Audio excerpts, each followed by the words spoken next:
Sacaron un periodista del aire porque dijo algo contra el presidente. Pues ni siquiera lo dije yo, flaco. Un reportaje. Habían un montón de periodistas que después se hacen los cojudos mirando al techo. ¿Te arrepientes de eso? Sí, por supuesto. Se frustró una investigación que sí había que hacer sobre el financiamiento de la política en el Perú para comprar votos. Pregúntale a la gente que ha trabajado en ese programa. O sea, el gobierno de Fujimori jamás no pudo meter nunca las manos en mi programa hasta que llegamos a un punto en el que yo me fui. Toledo ha sido fujimorista, Ollanta ha sido fujimorista, Alan ha sido el mejor fujimorista de todos, PPK, el propio Vizcarra. ¿Y qué tienes que hacer? Reconocer que hubo cosas que Fujimori hizo bien. Yo creo que Philip se engaña con respecto a su popularidad. O sea, hay gente que se sobrevalora sobre su real peso en la sociedad. Cuando capturaron a Abimael Guzmán, o sea, yo me enteré de que lo iban a capturar la noche anterior de que lo capturaron. No sabía Fujimori, no sabía Montesinos, yo sabía. ¿Y cuánto rating hicimos? Mira, no alcanzaban los números para que la cantidad de gente que nos vio.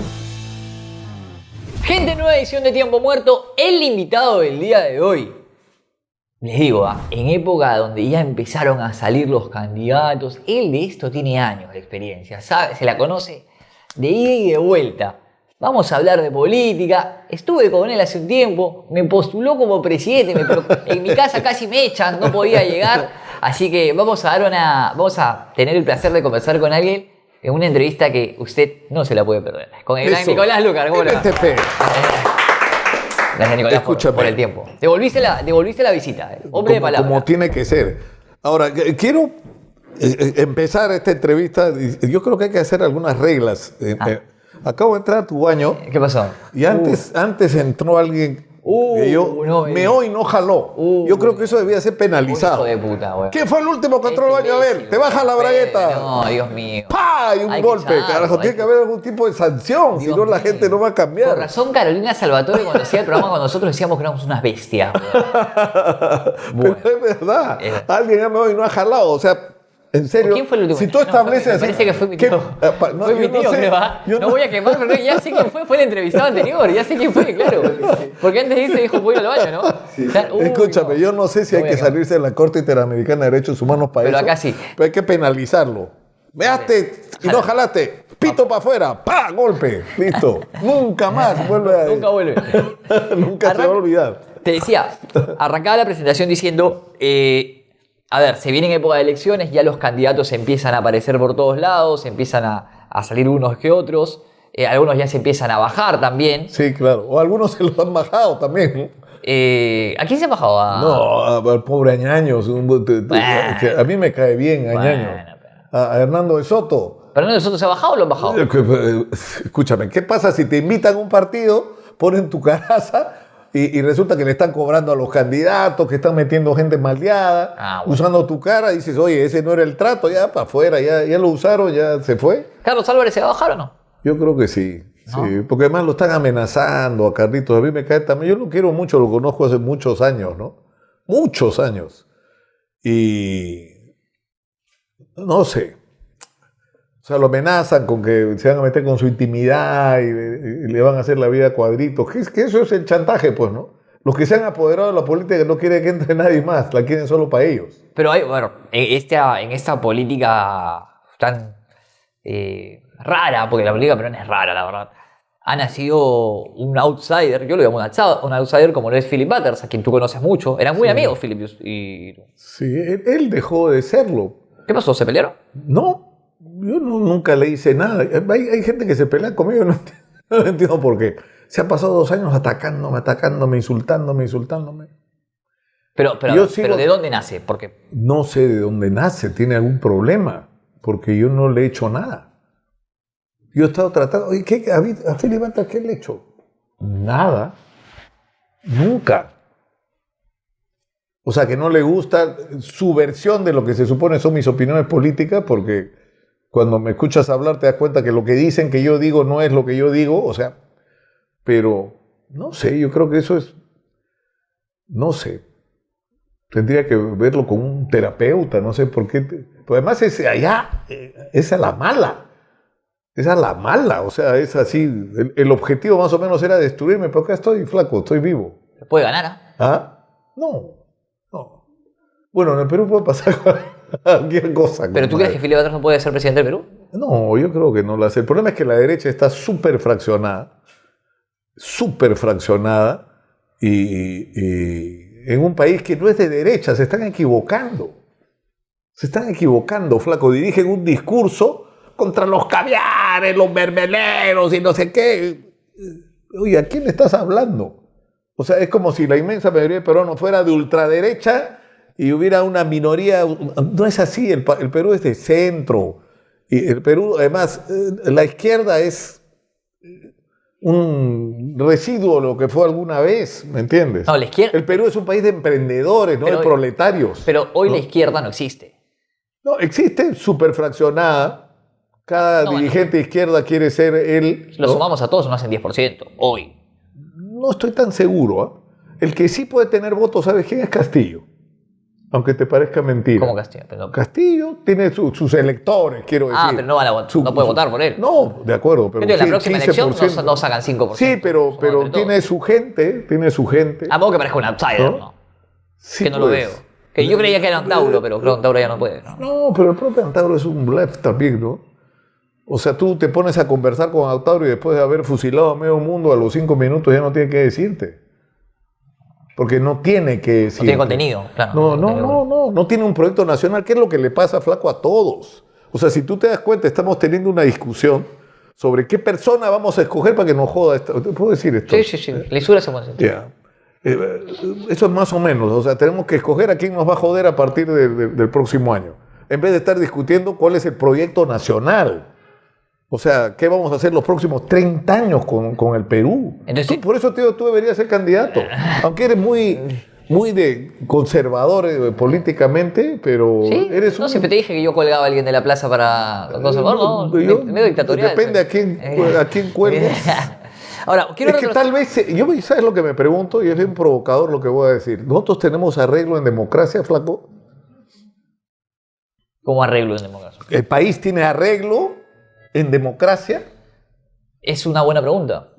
O sea, estamos maduros para un sistema democrático donde se supone está basado en los partidos. Los partidos son una vergüenza, son la mayor parte organizaciones criminales. Sí.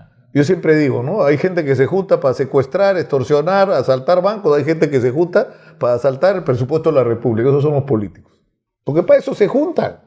Entonces no importa si tienes un plan. ¿Para qué importa el plan? No, al final, no puedes tener un gran plan y no lo puedes ejecutar porque al final no votan por tu... O sea, te lo censuran, o sea, es complicado. No, pero eso es porque no sé. Yo creo que hay que empezar, y eso lo he hablado con Añaños, con el propio Hernando. Acabo de hablar con Hernando Soto. Dicho sea paso, lo tenía que llamar ahora porque tiene un plan secreto que no quiere revelar. Pásame el número porque me dieron el número equivocado. No, yo te lo paso. Es un tipo que habla y es muy entretenido socialmente, además.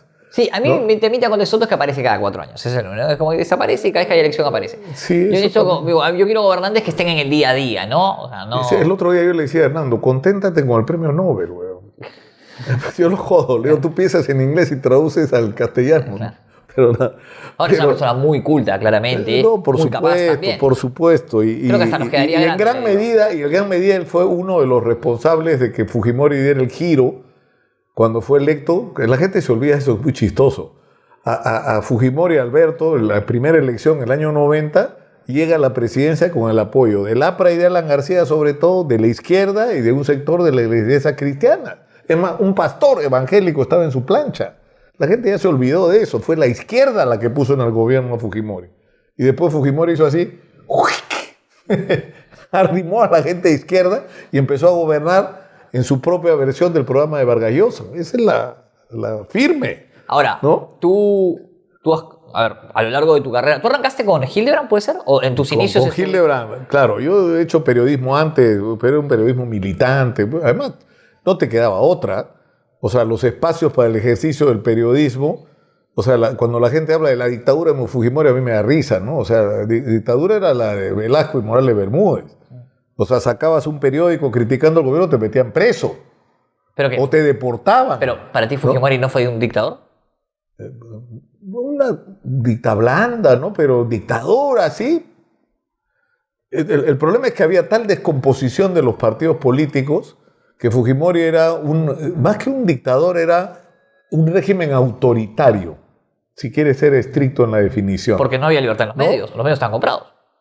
Claro, pero tenían la opción de no dejarse comprar. Y había esa opción, y ahí no hay ninguna justificación, porque hubo crisis económica, la gente estaba agobiada con la SUNAT, entonces no te quedaba más. No, no es verdad, sí te quedaba. Sí podías oponerte a lo que el gobierno estaba haciendo, sí podías mantener independencia. Se podía hablar Ibas a pagar precios por eso seguramente, pero mira, si a Baruch no lo dejaban solo, más allá de que te simpatice o no Baruch Hipcher, Baruch Hipcher se pelea con el gobierno, se enfrenta al gobierno y los otros medios, en vez de ponerse del lado de Baruch, que es lo que debieron hacer para resistir la pretensión de intervención del gobierno en los medios, se echaron. Y eso fue lo que marcó el antes y el después. Baruch deportado prácticamente, exilado, perseguido, ¿no? Y los medios controlados por Montesinos, sobre todo, ¿no? A ti te acusaron de ello también. Yo recuerdo una entrevista con Alberto Andrade en la que Alberto... No, pero eso fue otro tema. Él dijo que era el servicio de inteligencia. Dijo. No, eso fue un pajazo, discúlpame. Bueno, está mal que me refiero a una persona que no está, pero no, yo he tenido, incluso después de ese incidente, he tenido una relación con Alberto Andrade. Ahí lo que pasó fue otra cosa. Lo que pasó es que empezó a salir información sobre lo que hoy se llaman los niños. Es decir, que había un grupo de empresarios que compraban, financiaban las campañas de candidatos para que cuando estuvieran en el Congreso, sin ser fujimoristas, votaban por aquello que le interesaba a Fujimori. ¿Y quiénes habían? Un montón de gente, Acción Popular, del PPC, de otros partidos, y incluían en la lista a Valentín Paniagua. Y yo de esto hablé con Paniagua después. Y sacar ese reportaje yo creo que fue un error, había que madurar esa investigación, pero escúchame, esa investigación quedó pendiente y yo no creo que Valentín Paniagua fuera parte de ese circuito, aunque la persona que acusaba insistía en que sí. Yo creo que no, por el perfil, porque te das cuenta de sus signos exteriores de riqueza, ¿no es cierto? Ya. Pero había otra gente que sí recibió billete. Está bien, pero... Y que a la hora de los loros sí votaba, escúchame. Y eso son los niños de hoy. Eran los niños que habían en esa época. Está bien, pero a ver, pero estaba el nombre de Paniagua. O sea, por algo Paniagua levantó el teléfono y se enojó. No, yo hablé con Paniagua esa mañana. Él sabía lo que iba a salir al aire. Yo le avisé, le dije... ¿Y por qué llamó entonces? Llamó porque... Yo no sé si esa fue la respuesta correcta. ¿Ya? Tal vez hubiera sido mejor decir, yo no tengo nada que ver con esto. Esto es una calumnia, yo me voy a defender de esa calumnia y lo que pido es que se haga una investigación. Escúchame, sacaron un periodista del aire. Discúlpame. Sacaron un periodista del aire porque dijo algo contra el presidente. Y así lo que dijeras no fuera cierto, pues ni siquiera lo dije yo, flaco. Lo dijo una tercera persona. Un reportaje, ¿no? En un reportaje. Y donde participó un montón de gente. La decisión de poner el reportaje al aire se tomó en un directorio donde había un montón de periodistas que después se hacen los cojudos mirando al techo. ¿Entiendes? Pero estaban ahí y ellos avalaron que eso ocurriera. Igual yo creo que fue un error. ¿Te arrepientes de eso? Sí, por supuesto. Hay pocas cosas de las que me arrepiento, pero eso es una que sí. ¿Sabes por qué? Porque se frustró una investigación que sí había que hacer sobre el financiamiento de la política en el Perú para comprar votos y les decían los topos, tenían otros nombres, pero eran el mismo fenómeno. Está bien, pero escúchame, tú te estás arrepintiendo de la no continuidad de la averiguación del reportaje. No, es que el tema no era Paniagua. Claro, entonces el tema era un sistema perverso en el cual, y había empresarios, había un empresario minero que ya falleció, por eso no lo voy a nombrar, que le pagaba la campaña a gente, esa gente era de diversos partidos, no importaba qué partido fuera, porque el día que necesitaba los fujimoristas en el Congreso una votación y tu voto era determinante, si les convenía que no votes te ibas al baño, espero que jalara o no jalara, o simplemente votabas con los fujimoristas. Claro, pero tú me dices que te arrepientes del acto. Yo te pregunto si te arrepientes de haber metido a Paniagua en la bolsa. No, de eso es de lo que me arrepiento. Okay. O sea, claro, y de no haber hecho una investigación a profundidad sobre el asunto que hubiera determinado. Y ¿sabes lo que nos hubiera pasado, flaco? Además ya, olvídate de mí, ya, que a mí me crucifiquen en ese momento. O sea, yo le dije a Paniagua, yo me someto a la investigación que usted quiera, a la que quiera. Si yo he conspirado, si yo he hecho algo, si esto, olvídese. O sea, las personas nos podemos equivocar y eso no nos convierte en malas personas. Por eso estoy acá parado. Y estoy dispuesto a enfrentar lo que sea necesario. Pregúntale, ¿sabes a quién? No me preguntes a mí, pregúntale a Vitocho si lo que te estoy diciendo no es verdad, de lo que pasó después de ese incidente. Pero después se arreglaron, entonces. Nunca restablecimos una relación como la que tuvimos el maldito día que además yo lo llamé y hablé con él. Y yo no lo trataba de usted, lo trataba de Valentín, así. ¿Me entiende? Eso fue un cagadón. Ya, pero ¿qué es lo que a mí me preocupa? A mí lo que me preocupa de ese momento es que más allá de Valentín Paniagua y haberle atribuido una responsabilidad que estoy seguro no tenía, porque después de todo el tiempo que ha pasado yo le he dado 1000 vueltas a esto, hay algo que no ocurrió. ¿Era verdad o no era verdad que había políticos de diversos partidos que recibían dinero de empresarios? ¿Para qué? Para que en el momento que fueran electos votaran a favor de lo que quería Fujimori que se vote. Y eso ocurrió y eso tiene nombre y apellido ahora. Esos son los niños, esos son los congresistas tránsfugas a los que ahora resulta que, o sea, nos hubiéramos vacunado, flaco, contra eso. Ahora, pero no se hizo, a nadie le interesó. O sea, lo que interesaba era sacarme de la tele y punto, era lo único que les importaba, ¿no? Yo te preguntaba, cuando en sus inicios se decía, estabas con Hildebrand, estuviste tus inicios con César Hildebrand. Hoy están te pregunto, ¿en algún momento fueron amigos? No sé si fuimos amigos, pero tuvimos una relación muy cercana, muy fuerte. O sea, yo creo que Hildebrand es un capo. O sea, yo he aprendido como nunca a trabajar todo él. Trabajamos en la revista Sí juntos. A mí me convocan a la revista Sí y que fue un revistón. Mira, era una revista que se vendía tanto que había que imprimir, hacer una reimpresión porque se agotaba. Era una revista que marcaba la agenda política nacional. Era una cosa espectacular. Y además estaba tan bien hecha, eran un dream team de periodistas. Estaba el Chato, estaba Ricardo Uceda, estaba Pedro Parra, que era el diagramador, estaba Manchego, que era un dibujante que reproducía las historias con caricaturas. Era una cosa, estaba Germán Schwartz en el equipo de fotografía, estaba Juan Acevedo en humor, estaba Toño Cisneros en cultura, y había toda una generación, o sea, Ángel Páez, Mauricio Aguirre, o sea, montones de periodistas. Luego vino Álamo Pérez Luna, montones de periodistas buenísimos, ¿sabes? Que pasaron por ahí, que eran parte de ese equipo bestia de hacer periodismo y hacer investigación, que fue uno de los aportes más importantes que se hizo con esa revista, investigación periodística. Pero ahí no eran amigos, entonces eran compañeros. No, trabajábamos juntos, él me lleva a la tele, al programa en persona. Yo trabajé muchos años, a Zumbato creo que han sido como 6 los que trabajé con él, y hay poca gente que resiste trabajando tanto tiempo con él, porque es difícil, tiene un carácter muy, muy jodido, sí. Muy jodido. Bravo. Muy desconfiado. Muy desconfiado. Pero yo, mira, en medio de todo, y después de todo, incluso de las cosas horribles que ha dicho sobre mí, yo le tengo afecto, no puedo evitarlo. A mí el Chato me produce afecto. Y ¿qué quieres que te diga? Como cierta forma de agradecimiento, ¿no? Por las cosas que a raíz de trabajar con él pude aprender, ¿no? De esta profesión. Motul, marca francesa líder en lubricantes, entiende las necesidades de los conductores de autos. Por ello ofrece una amplia gama de soluciones confiables para el cuidado de tu auto, como lubricantes para motor, lubricantes para transmisiones, refrigerantes, aditivos y mucho más. Motul te invita a vivir la pasión por tu auto. Recuerda que Motul es confianza y cuidado en cada kilómetro. Siente cada jugada como si estuvieras en la cancha con Betcris. Disfruta una experiencia completa con apuestas en vivo, cuotas increíbles y una plataforma segura y fácil de usar. Además, explora nuestro casino. Suma BetPoints con nuestro programa de lealtad y aprovecha nuestro bono Juega Doble, que duplica tu primer depósito hasta en 350 soles gratis. Regístrate ahora y lleva tu pasión al siguiente nivel. Betcris, siempre pagando. Y eso que te da con palo, ¿eh? Mira, nosotros tenemos una discusión, hacíamos en persona, que era un programa muy denso, era muy bueno, teníamos unas primicias brutales, ¿no? Pero era denso el programa.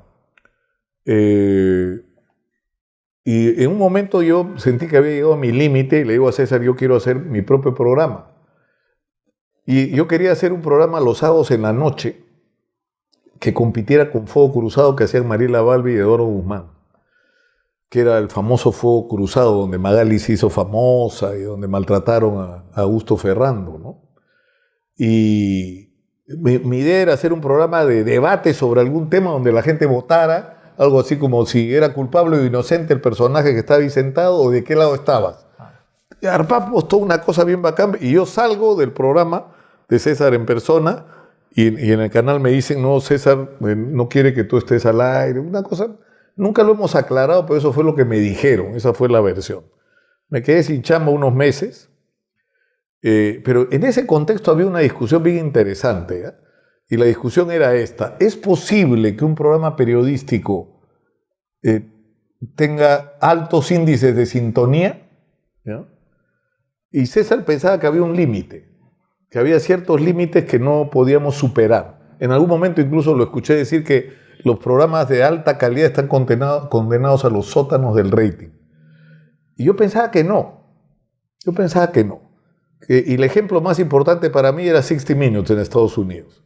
Era un programa, uno de los países más ignorantes del planeta, porque si hay gente ignorante en el mundo vive en Estados Unidos, ¿no?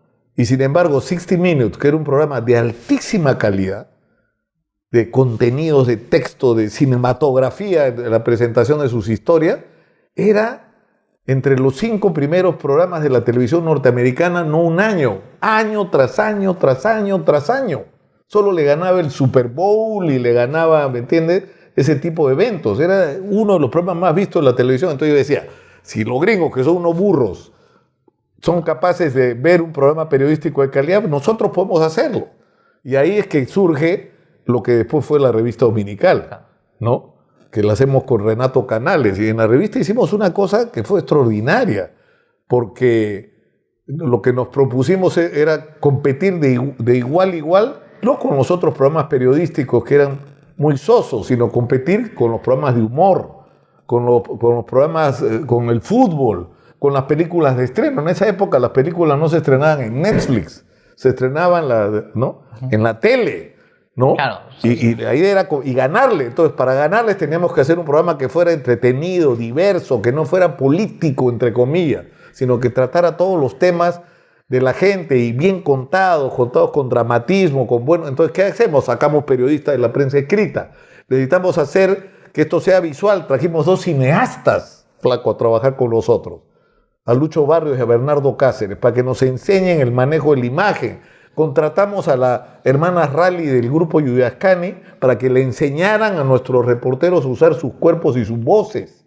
Hicimos con Pepe Yactayo una biblioteca de música brutal para construir nuestras historias. ¿La revista dominical fue en qué año inició? O sea, en el 91 fue.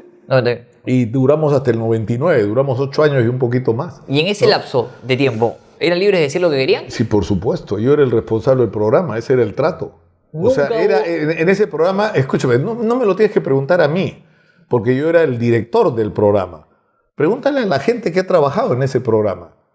A cualquiera que haya trabajado en la revista. Si alguna vez les dijeron, haz esto, haz lo otro, no hagas esto, nunca ocurrió.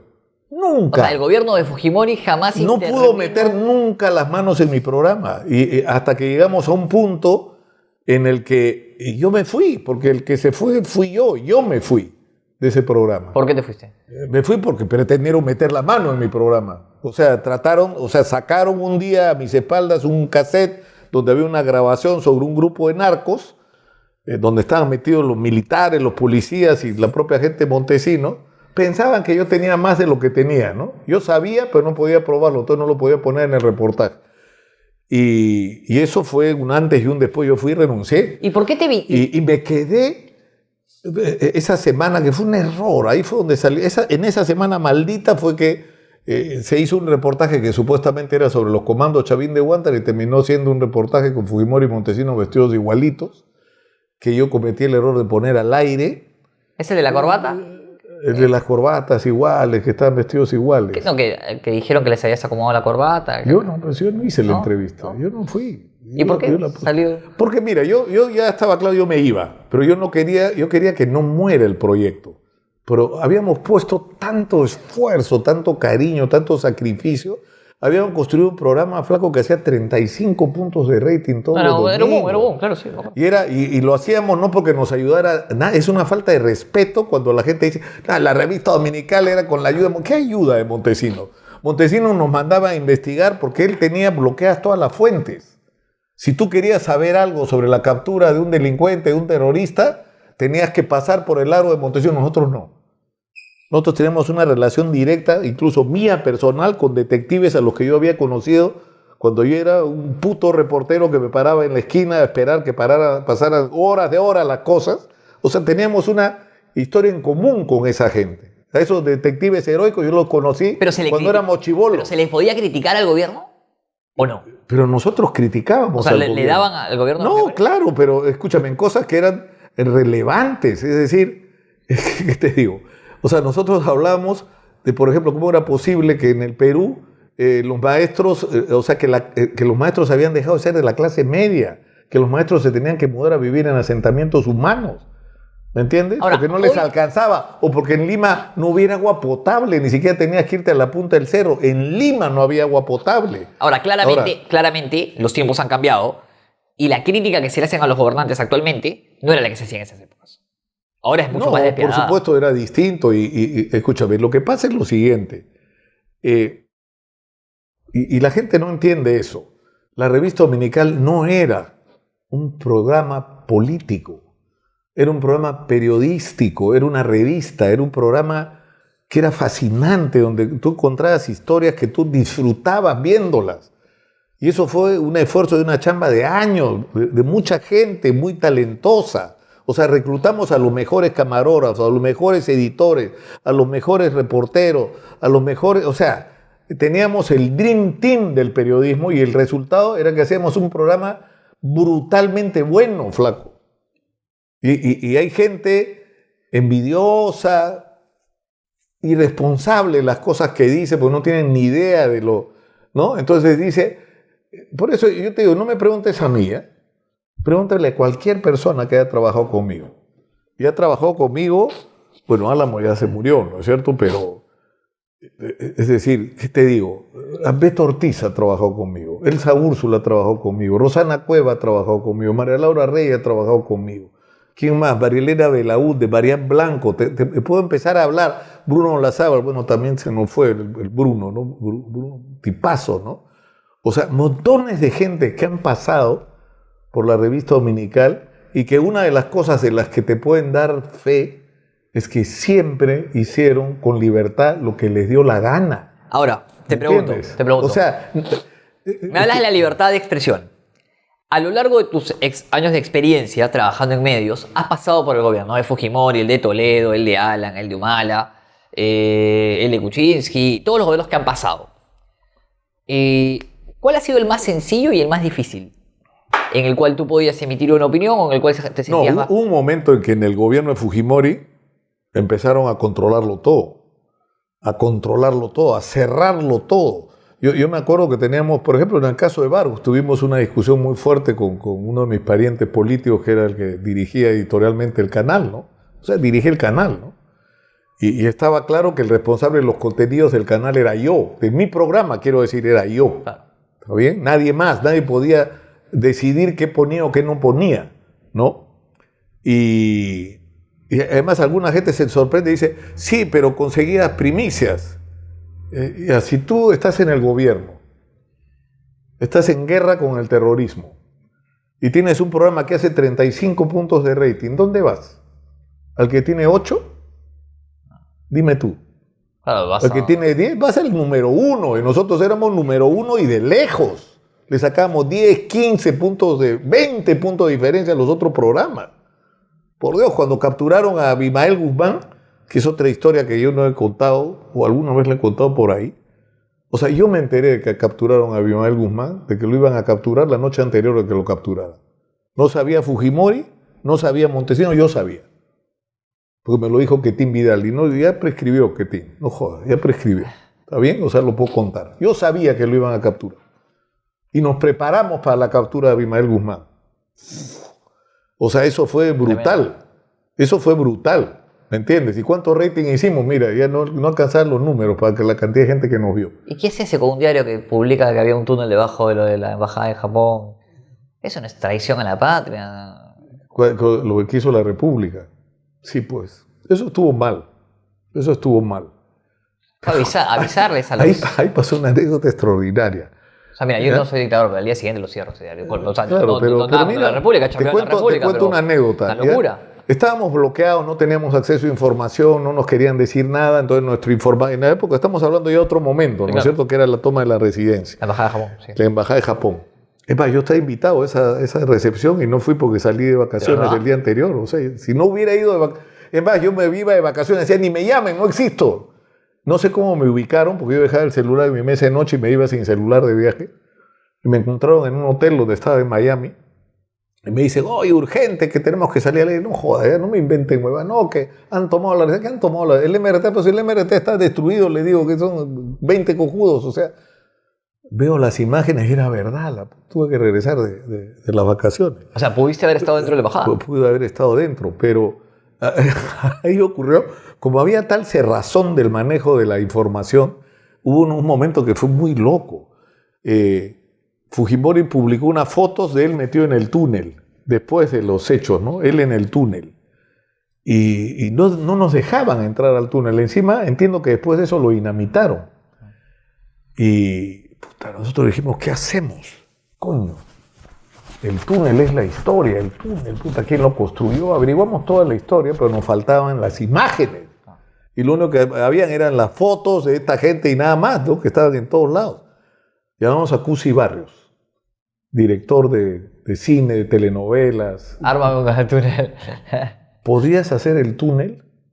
¡Claro que sí! ¿Para cuándo? Para el domingo, weón, era viernes en la noche, para el domingo. No jodas, pues, pero es muy... No, Cusi. Y Cusi, que es un fighter, yo lo hago. Trajo a todos los escenógrafos que hacían telenovelas, a todos los capos, miraron, te juro, cada detalle era el puto túnel y nosotros transmitiendo como si tuviéramos, o sea, hicimos el número del túnel. Claro. ¿Ya? Y eso provocó dos reacciones muy locas. Me enteré luego, la de Montesinos, puto, de quién mierda había dejado entrar a Lúcar al túnel si a ese túnel no entraba nadie, y los periodistas de otros medios diciendo, ¿por qué han dejado entrar? Y no habíamos entrado al túnel, pelotudos, habíamos fabricado uno.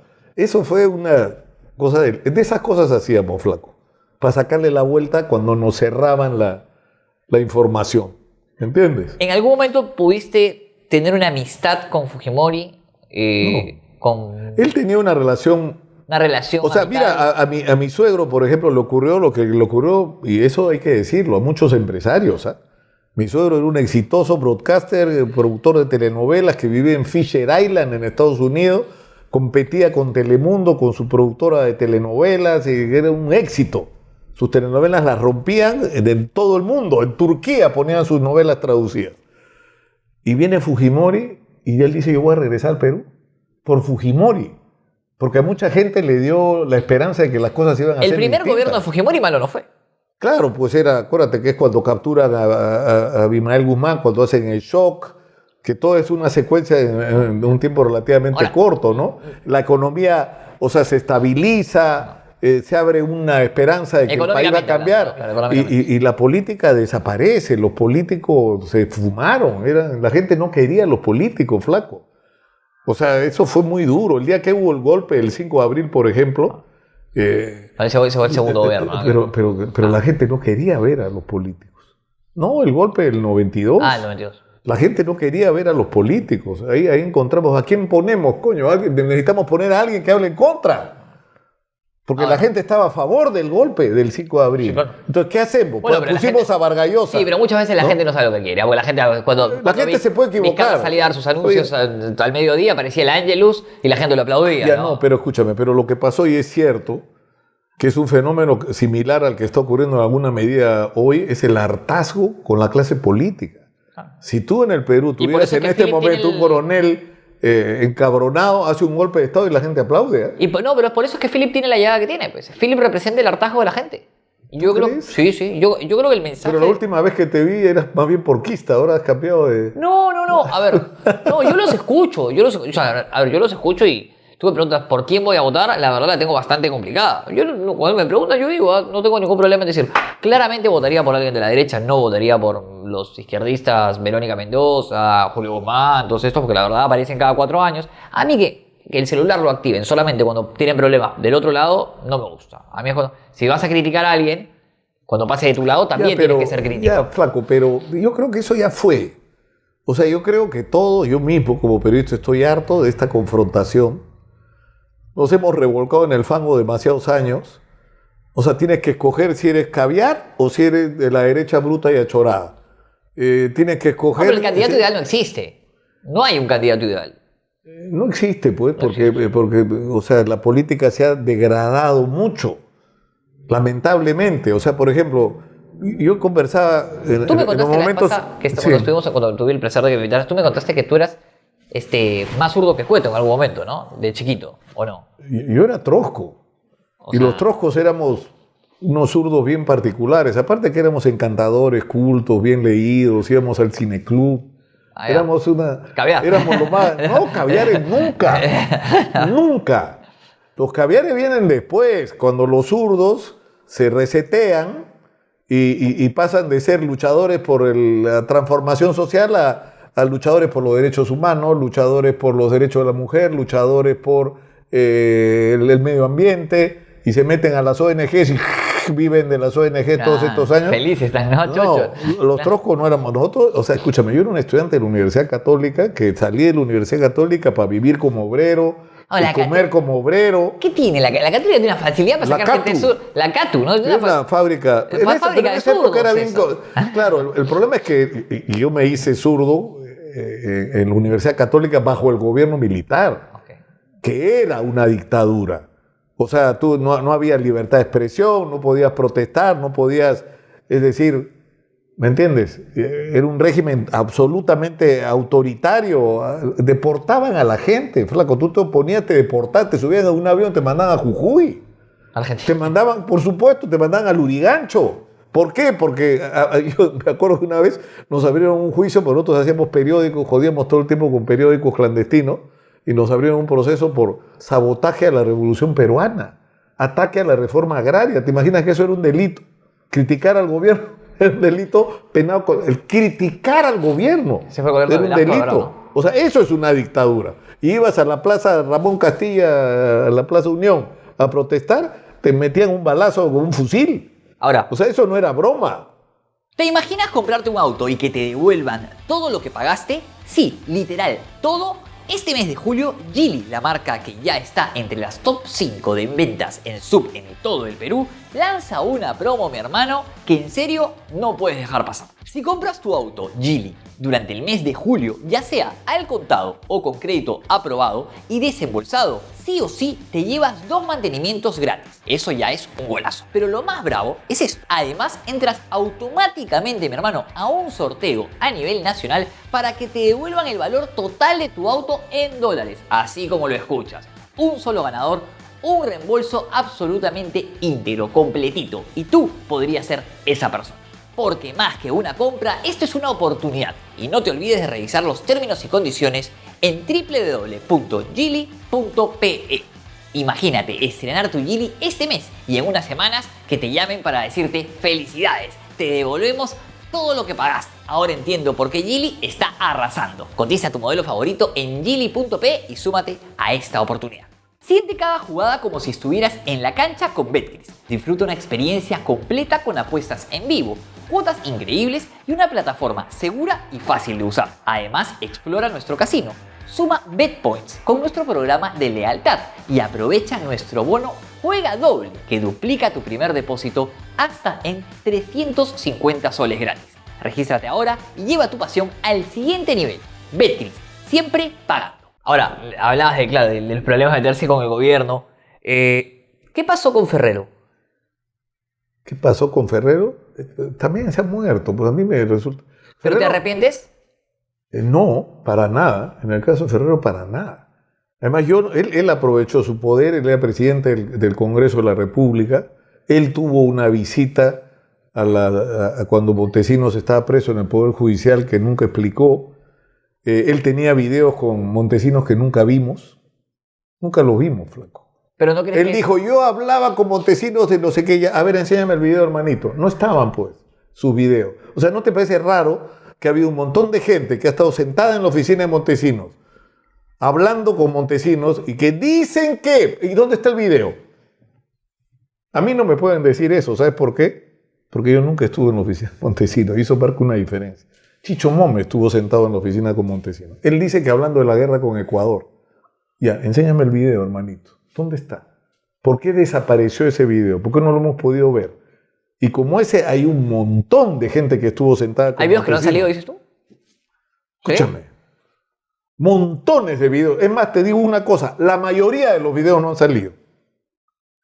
Fíjate lo que te digo. La mayoría de los videos no han salido. Yo te estoy dando dos casos de dos personas que han reconocido, han dicho, sí, yo estuve sentado hablando con Montesinos y hablamos de esto. Ajá. Ok, esa es tu versión. Pues la otra versión. Ahora, yo quiero ver el video. Ahora, tú dices que eso ocurrió, enséñame el video. Ahora, en el caso Ferrero, ¿no crees que daña tu reputación como periodista? ¿Lo sucedido?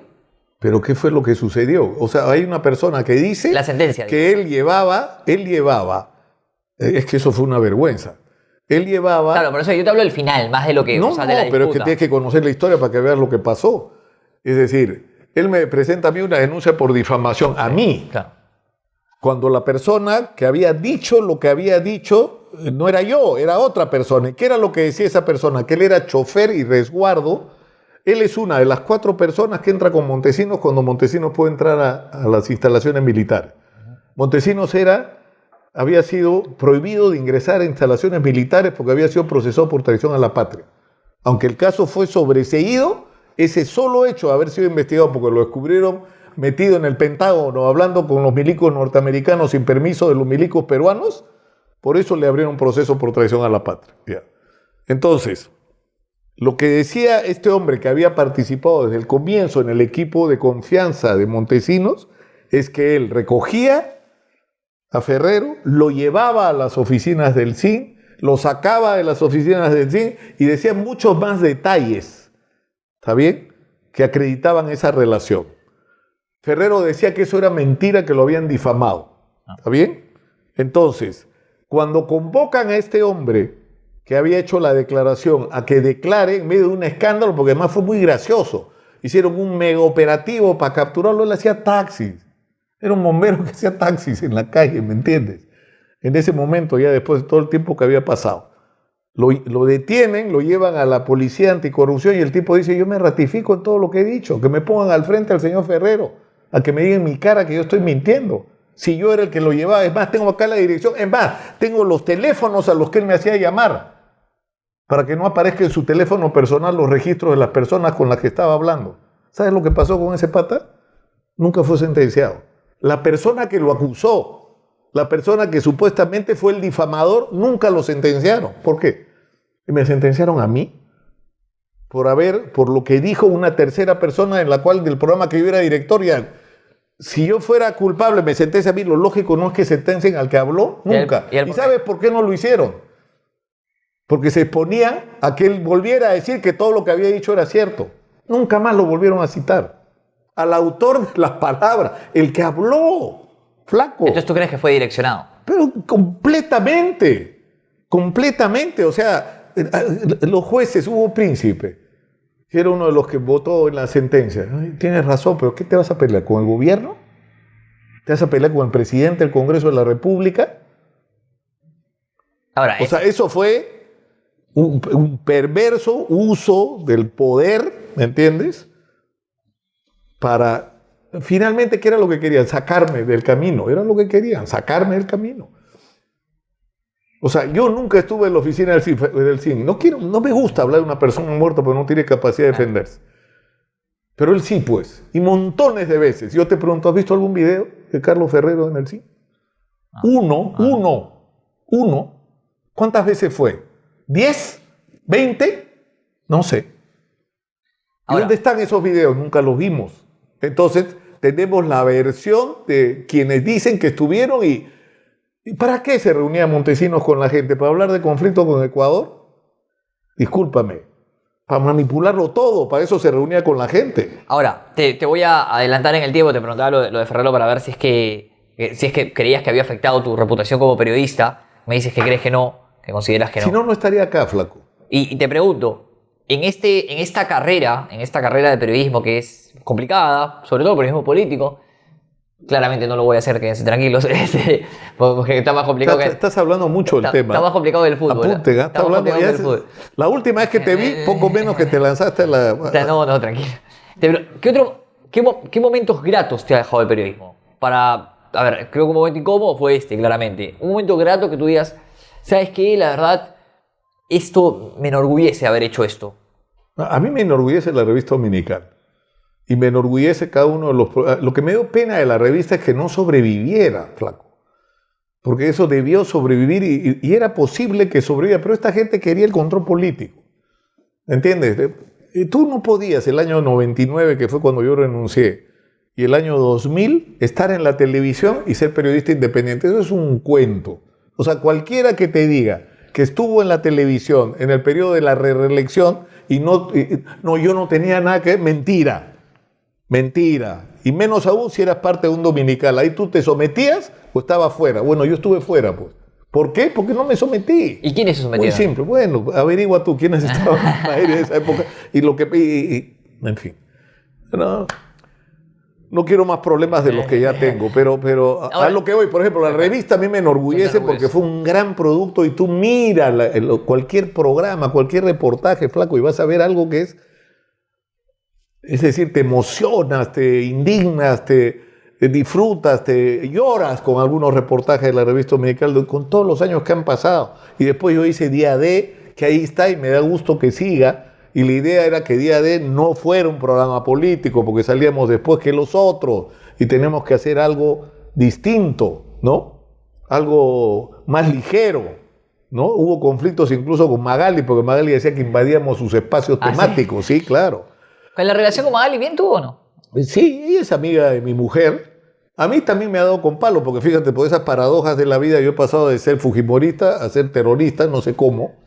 Paseo comunista, ¿no? No sé cómo alguien puede ser las dos cosas, ¿no? Pero en fin. ¿Y qué eres al fin y al cabo? Yo soy un periodista, una persona que como muchos otros, porque es muy chistoso, o sea, han usado mi pasado como militante de izquierda, trotskista, que no es lo mismo, yo no soy prosoviético, no estoy a favor de las dictaduras, ni estuve, ¿no? En esa época que era joven y era militante. Nosotros luchamos porque hubiera una revolución socialista, porque hubiera a la vez democracia, libertad en el arte, en la cultura, en la vida privada de las personas. Éramos unos bichos raros, ¿no? Por eso no gobernamos nunca en ningún lugar. Pero, en fin. Esos son los que te dicen que Cuba es una maravilla, pero no viene en Cuba, ¿no? No, pero qué cosa. Nosotros somos críticos de lo que pasaba en Cuba, ¿me entiendes? Recontra críticos. Pero si tú hubieras sido de mi generación, hubieras sido Trotsko. Tú calificabas para Trotsko. Te lo aseguro. Libertario al mango. Pero ahora, escúchame, pero el tema es este, ¿ya? Que yo te digo, por ejemplo, o sea, yo he sido militante de izquierda de joven. Escúchame, Vargas Llosa era militante comunista, del Partido Comunista, prosoviético. Era así, uña y mugre con Fidel Castro en un momento. ¿Y eso lo descalifica después? No. Rospigliosi. No, son elecciones. A mí me decían el cabezón Lúcar, a Rospigliosi le decíamos el gusano, Rospigliosi. Era un escritor bárbaro, es un tipo que escribe muy bien, buen periodista, de buena pluma tiene, ¿no? El Rospigliosi, Fernando. Y Fernando ha sido un militante de vanguardia revolucionaria. No sé si del PUM llegó a ser, pero de vanguardia revolucionaria, un grupo de izquierda súper radical. Y ahora es fujimorista. Entonces, ¿por qué a mí me recuerdan que yo fui zurdo y eso me descalifica? Y a toda la otra gente que ha sido zurda en su juventud, ni se acuerdan. Bueno, además que no tiene nada de malo cambiar de opinión, ¿no? Pero por supuesto, además aprendes. Yo a diferencia de otros, no me arrepiento de mi pasado, claro. ¿Me entiendes? Yo siento que aprendí muchísimo. Yo, viniendo de la clase media acomodada, y era un militante que no era un caviar. O sea, pregúntale a la cantidad, yo me encuentro hasta ahora, cantidad de gente que he conocido en esa época, gente obrero, gente en los barrios, gente, escúchame, no. Ahora, o sea, he visto cómo vivían, cómo sufrían, o sea, he comido con ellos, he vivido como ellos, me he enfermado como ellos. Entonces, eso me ha dado una conexión con el Perú real, con el Perú no del que parece, el de la burbuja en que vivimos, porque yo también y tú y yo vivimos en una burbuja no es la realidad, que no es la realidad de la inmensa mayoría de peruanos. Eso me ha dado como una sensibilidad y una preocupación por por esa situación de la inmensa mayoría de peruanos que nos negamos a ver y a enfrentar, ¿no? Ahora, permíteme preguntarte esto. Yo tengo 37 años. Ya. Saquemos 35, primeros 2 años, del 88. Del 90 para acá, ¿cuál ha sido el mejor gobierno del Perú? Es que no veo ninguno que puedas decir el mejor, ¿no? O sea, ¿qué te digo? Porque no hemos tenido, lamentablemente, incluso lo de Fujimori fue... A mí me gustó el de Alan, por ejemplo, el segundo. No Claro, yo siempre por joder a mis amigos apristas, que tengo un montón de amigos apristas. Mi abuela era una Y no soy aprista, ojo. lideresa aprista. Yo les decía jodiendo, ¿no? Que el mejor gobierno velasquista que ha tenido el Perú ha sido el primer gobierno de Alan. Porque lo que hizo fue lo de Velasco, así a forro, era lo más parecido a Hugo Chávez. Alan García, el primer gobierno, lo más parecido a Hugo Chávez. El Perú es un país tan increíble que después del primer gobierno de Alan García pudo tener un segundo gobierno. Claro, pero ese segundo gobierno fue el mejor gobierno fujimorista. Fíjate tú. Pues agarró los rezagos, dices tú, claro. No, era un gobierno fujimorista, no se ofendan a pristas. No fue un gobierno de la ideología de la Torre, fue un gobierno fujimorista. Eso fue nada más. Pero fue eficiente. Sí, claro, fue un gobierno eficiente. ¿Cómo ¿Y en lo los vas a últimos negar? años quién gobierna? ¿Ah? En los últimos años quién gobierna. ¿Sigue gobernando el fujimorismo? Yo siempre digo esto. Quizás tú me puedes ayudar con esta pregunta que tengo, porque siempre me causa dudas esto, ¿no? Es como, siempre dicen, la culpa de todos los males del país, hoy la tiene Keiko, porque obviamente el papá ya no está, ¿no? La tiene Keiko. Y yo digo, pero Keiko no gana nunca las elecciones. Y tiene, Ni las ganará. Ni las ganará. Bueno, no gana nunca las elecciones, digo. Entonces, ¿por qué la tiene Keiko? Y claro, me explica y me dice, no, por los congresistas. El fujimorismo hace que el gobierno no pueda... Es verdad, o sea, ¿quién es el culpable de que el Perú no pueda sobresalir? Pero fíjate lo que ha pasado todos estos años, ¿ya? Y ustedes se tienen que acordar, la gente tiene que acordar. Eran feroces antifujimoristas. Llegan al gobierno y ¿qué hacen? Lo mismo que estaba haciendo Fujimori, han sido la continuidad, han seguido el automático de Fujimori. Y yo creo que eso ha sido dramático porque ha sido un gran error. O sea, has mezclado este odio y este discurso antifujimorista con una práctica a la hora que llegas al gobierno recontra fujimorista. Y yo creo que no tiene que ver con no asumir culpas. Porque, a ver, Toledo no era fujimorista, Humala no eran fujimoristas, estaban más pegados a la izquierda al inicio quizás. Y claro, es mucho más fácil lavarse las manos y tirarle el pato al resto que decir, oye, ¿sabes qué? Me equivoqué yo. Pero flaco, ¿qué hicieron en términos prácticos? Continuaron con lo que la herencia de Fujimori. Fueron, así como el primer y el segundo gobierno de Belaúnde y el primer gobierno de Alan fue un automático de lo que te había dejado el gobierno militar, lo único que cambió fue la libertad de expresión y los medios. Donde, bien discutible eso, que los medios regresaron a sus legítimos propietarios, ¿sabes? Eso te lo discuto, ¿no? Canal 9, nunca los ingenieros tuvieron un canal en el Perú. Canal 9 era de la familia Humbert y la familia González, ¿no? Y el Canal 2 era un señor Cabero, que era el dueño de Radio Victoria. No era de una comunidad de empresarios judíos, que tienen todo el derecho a tener un medio de comunicación, pero ellos no eran los propietarios cuando los militares se expropiaron. Era un señor Cabero, al que le quitaron su canal. Eso, ya, pero a lo que voy es a lo siguiente, que lo que has tenido es segundo gobierno de Belaúnde y primer gobierno de Alan, pura continuidad de lo que había dejado en términos económicos, empresas públicas, corruptas, ineficientes, una economía de cabeza, todo un fracaso, hasta que termina en el colapso el primer gobierno de Alan. Y lo que viene después de Fujimori es puro fujimorismo en términos reales. Toledo ha sido fujimorista, Ollanta ha sido fujimorista, Alan ha sido el mejor fujimorista de todo. Todo lo que ha venido después, PPK, el propio Vizcarra, todo ha sido la continuidad de lo que dejó Fujimori desde el año 92-93. Y nadie ha sido capaz de decir, a ver, detengámonos un momento, olvidémonos de la confrontación. Como yo digo, me dejas, hermanito, tu celular y tu ideología en la puerta y ahora vamos a hablar del Perú. ¿Y qué tienes que hacer? Reconocer que hubo cosas que Fujimori hizo bien. Bueno, eso que hizo bien lo vamos a rescatar. Hay cosas que hizo mal. Bueno, entonces eso que hizo mal lo vamos a corregir. Pero dejó de hacer muchas cosas. Esas son las cosas que hay que hacer. Y te aseguro que vas a encontrar puntos de encuentro extraordinarios y vas a tener una visión de largo plazo del país que en este momento no tiene. Motul, marca francesa líder en lubricantes, entiende las necesidades de los conductores de autos. Por ello ofrece una amplia gama de soluciones confiables para el cuidado de tu auto, como lubricantes para motor, lubricantes para transmisiones, refrigerantes, aditivos y mucho más. Motul te invita a vivir la pasión por tu auto. Recuerda que Motul es confianza y cuidado en cada kilómetro. ¿Te imaginas comprarte un auto y que te devuelvan todo lo que pagaste? Sí, literal, todo.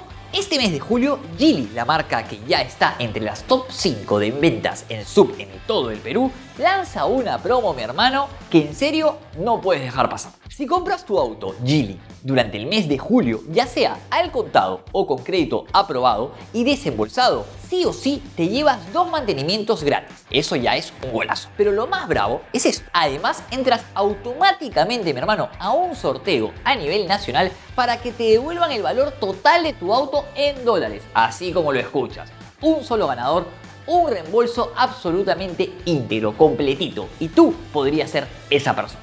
Porque más que una compra, esto es una oportunidad. Y no te olvides de revisar los términos y condiciones en www.geely.pe.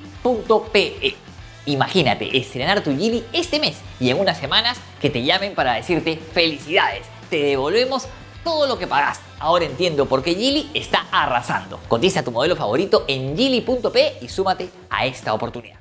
Me dijiste que Keiko no va a ganar. Me dijiste que Batters no va a ganar. López Aliaga va a ganar.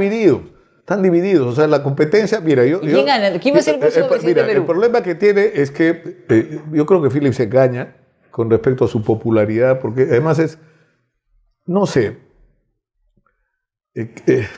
¿has escuchado eso de los argentinos que el mejor negocio del mundo es comprar un argentino por lo que vale y venderlo por lo que él cree que vale?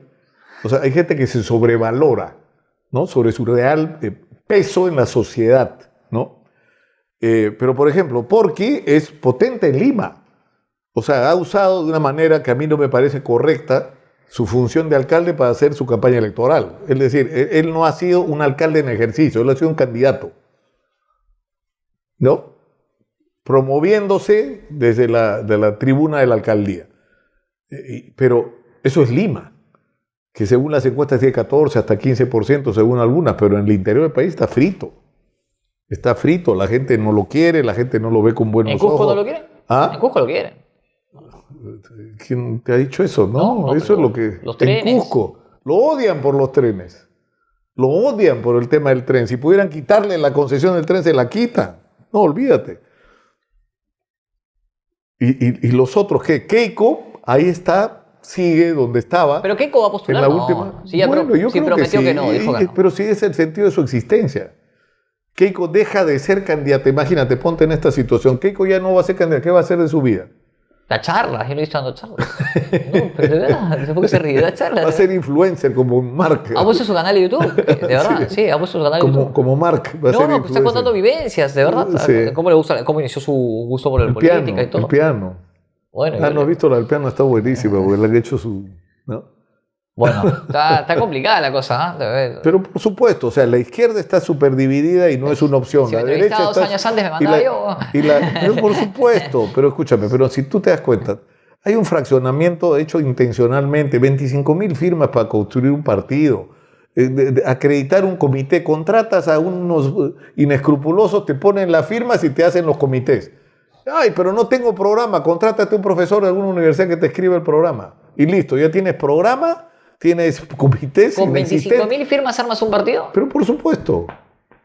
¿Cuándo somos en TV, hermano? Olvídate, tus seguidores. 140.000 somos. Mira, acá. hay que cambiar la ley electoral. Que se reabran las inscripciones de partidos. ¿Y qué regalo? ¿Qué regalo para que no tienes que regalar nada. Bueno, si regalan todo, ¿no? Pero escúchame, a lo que voy es que yo creo que ya llegamos al límite. Esta polarización ya no damos más. Se están equivocando, no están viendo lo que es realmente el Perú. Y no están viendo que hemos tenido un crecimiento económico que ha sido espectacular, pero que ese crecimiento económico tiene una falla de origen, que no está hecho para cambiarle la vida a la sociedad. Está hecha para que un grupo pequeño de gente reciba los beneficios. Y eso es lo que hay que cambiar.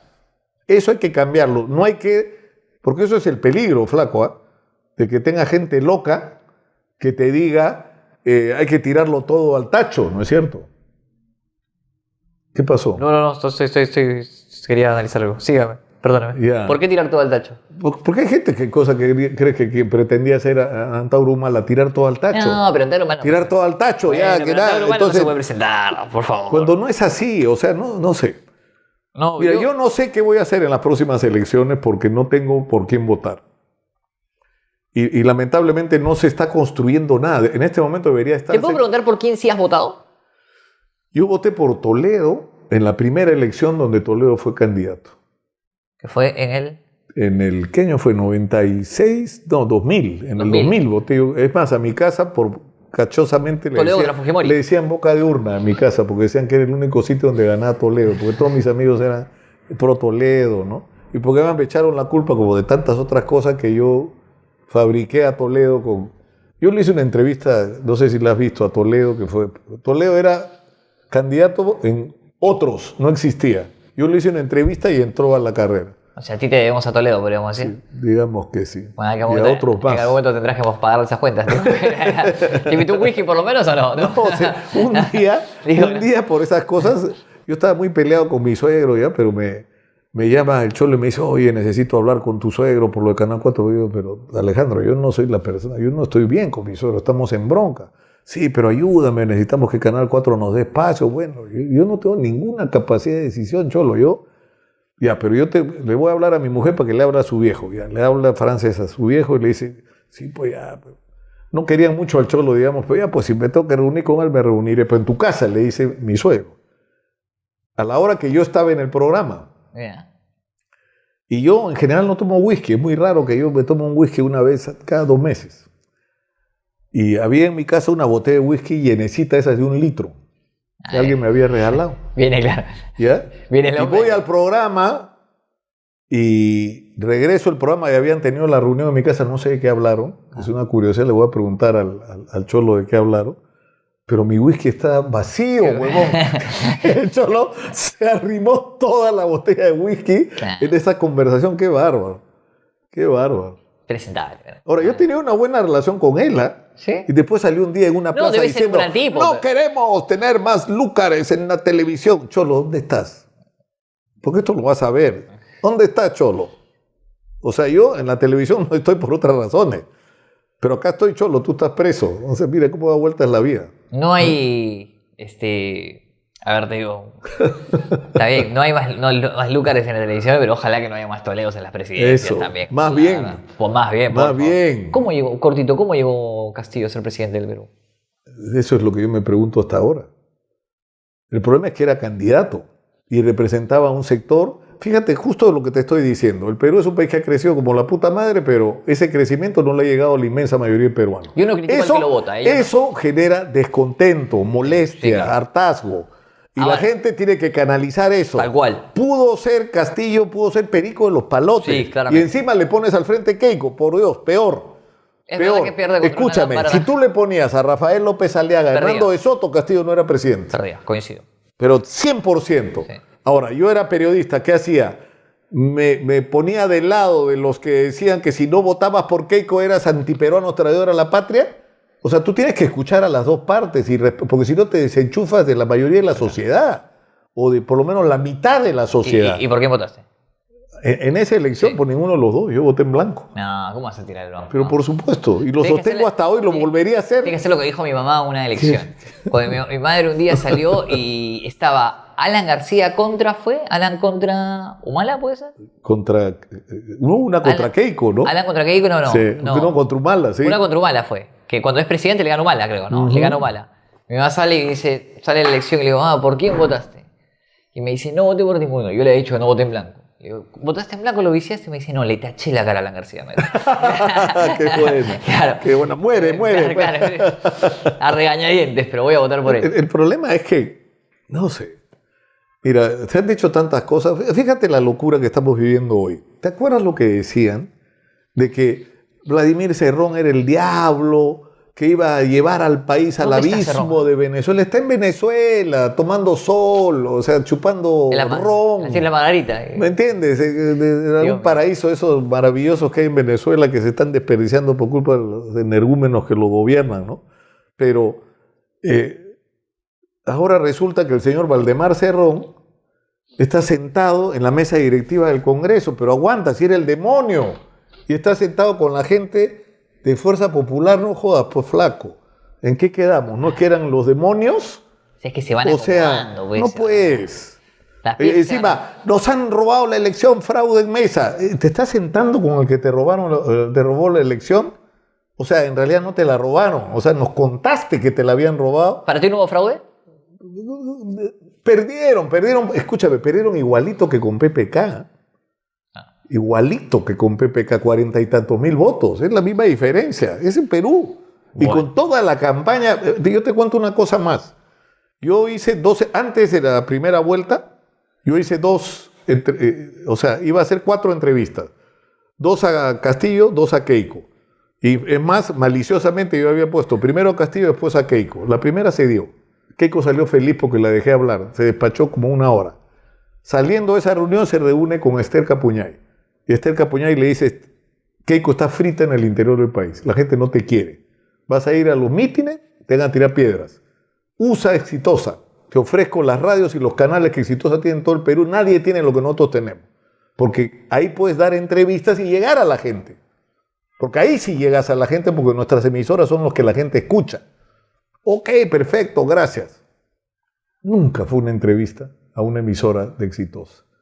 Y en el segundo capítulo, que fue la última semana antes de la votación de la segunda vuelta, vino Castillo. Ella tenía que venir el viernes y ella no llegó a la entrevista conmigo.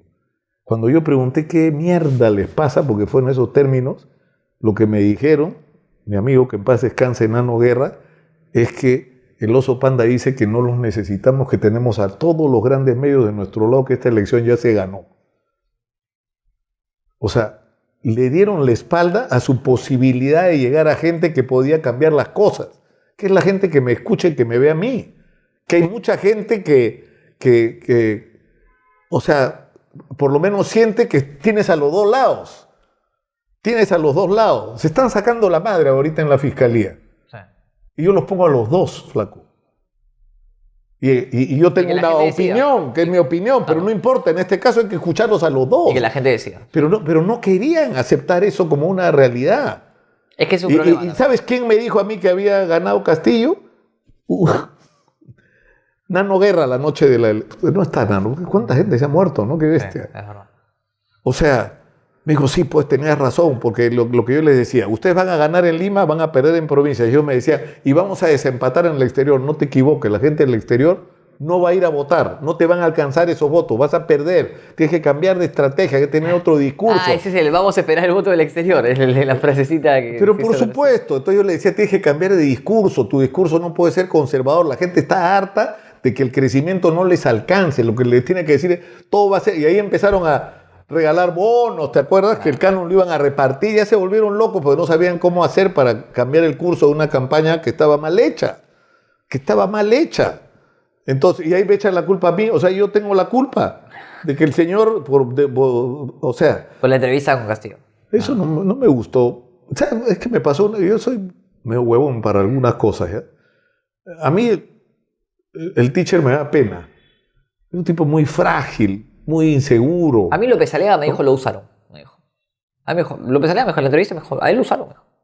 ¿Lo usaron? Sí, porque él era, mira, él aparece además casi como es decir, el SUTEP, no el SUTEP, la directiva del SUTEP no quiso ir a la huelga y la huelga se desató cuando hubo la huelga magisterial.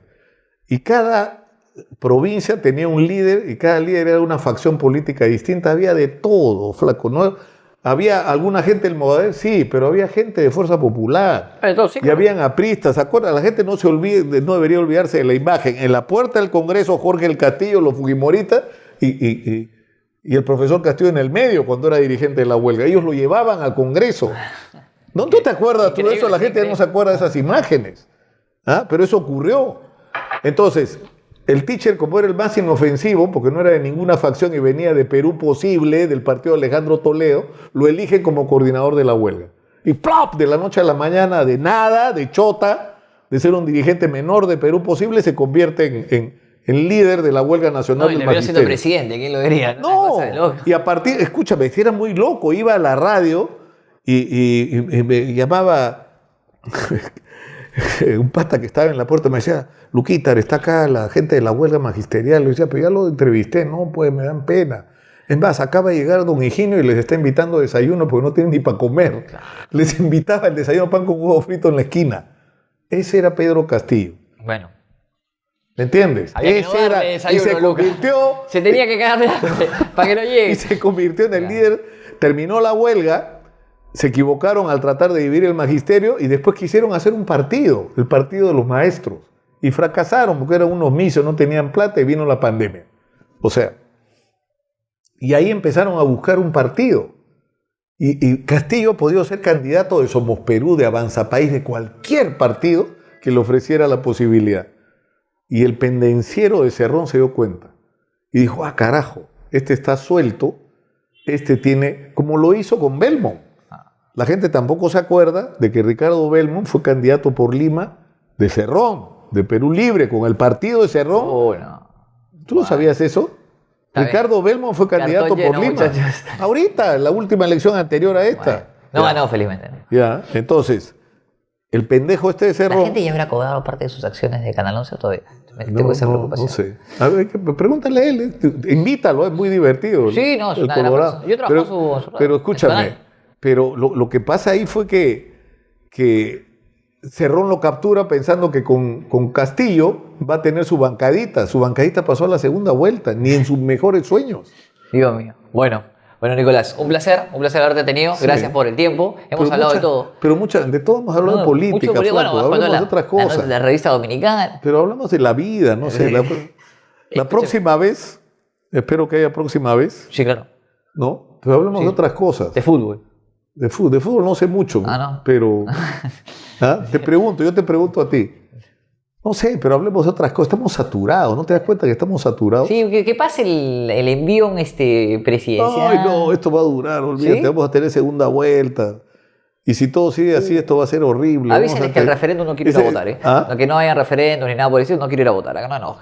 No provoca. No, que sus en líos serio, en este momento, ¿qué nos pasa? No te provoca ir a votar. Que sus líos los armen entre ellos y los solucionen entre ellos. A nosotros que no nos metan. Que la gente está ocupada, tenemos que chambear. Que no queremos Sí, ir estamos perdiendo ocupados tiempo. chambeando, como pasa con estos paros que están convocando últimamente. ¿Paro para qué? En fin. Bueno, Nicolás, un placer. No, un gusto. Nicolás Lucar Flaco. estuvo con nosotros aquí en Tiempo Muerto. Salud.